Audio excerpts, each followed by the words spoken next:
Well, good morning, everyone, and Happy New Year. In fact, Happy Chinese New Year, as we're now in February.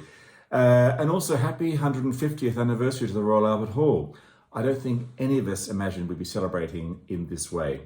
The last video I did for you guys was at Christmas. I hope you had a bit of a break over that time, and I hope you found the emails through January helpful as well. It's an ever-changing tapestry.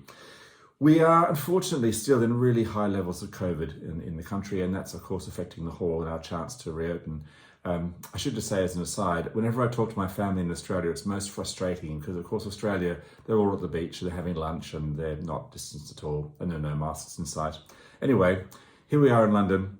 There's been a slight decrease in London of the case rates, you would have read in the paper, but unfortunately it's come from a very high level, so we've still got a way to go, and there's still an awful lot of pressure on the NHS.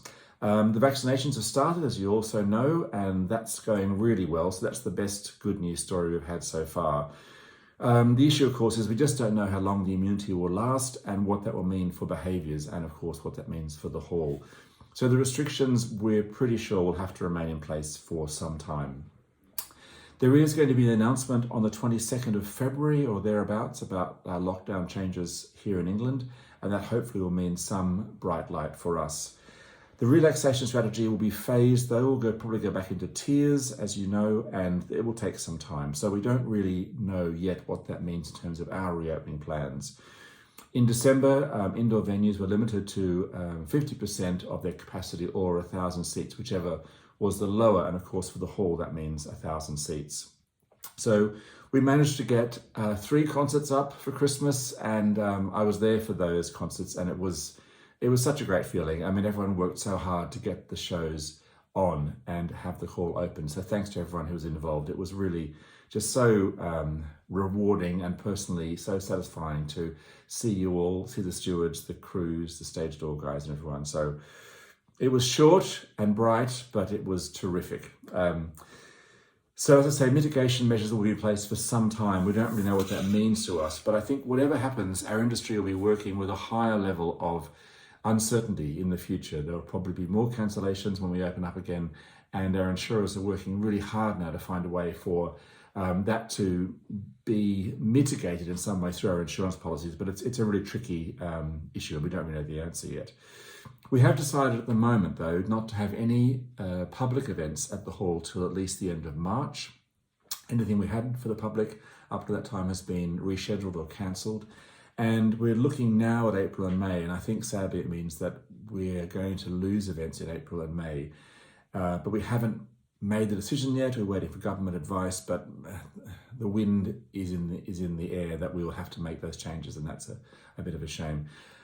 I think it's also likely the proms will be affected. We don't know yet what that means. It may mean a shorter season, it may mean socially distanced proms, and we're just waiting to talk to the BBC and again get more intel from the government about what that is going to mean for the prom season.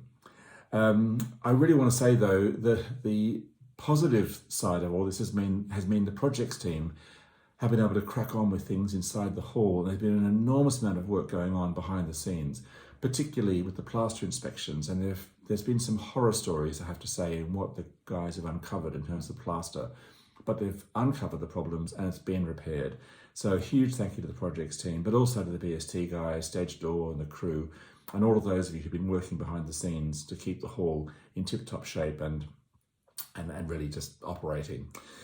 So a few things to let you know. As I say, it's an uncertain time still for us all. And if I have any more intel, I'll let you know through another video or an email to you all. You would have seen an email from me to those of you who are on salaries to say that you'll be getting a 1% pay rise for this year, which I have to say it's a minor miracle, and thank you to Council for agreeing to that. We're in a really tricky place financially, but that shouldn't mean that we unduly negatively affect our staff salaries. So we're doing what we can to keep those salaries and maintain our staff as much as we can. We also took a decision to put all of us, me included, who were on a full-time salary to a 4-day week and furlough us all for 1 of 5 days in the week, which will save the hall 20% of the remaining full-time salary costs because we can take advantage of the government job support scheme.